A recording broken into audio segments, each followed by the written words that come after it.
पप्पू यादव के झूठे फसाई के जनता से कही बेईमानी रे। पप्पू यादव के झूठे फसाई के जनता से कही बेईमानी रे।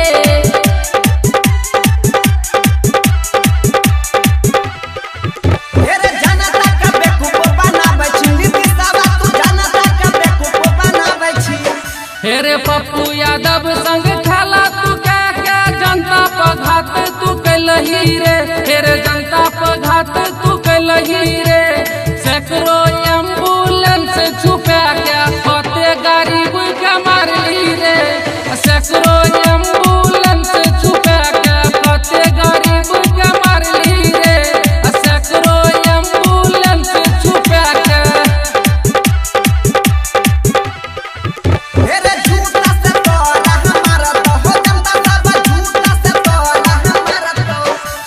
झूठो के साजिश कर का दगला पप्पू यादव के फसैली रे।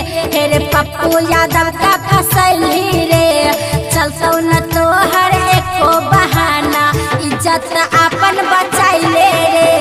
चलतो न तो हर एको बहाना इज्जत अपन बचाइले रे।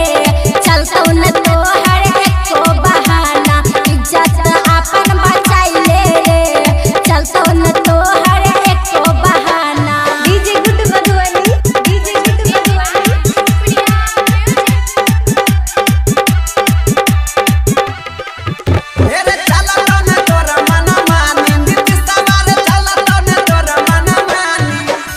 सत्ता में रह के कर छिनित सवा बहुत तू मन मानी रे। हेरे बहुत तू मन मानी रे। पप्पू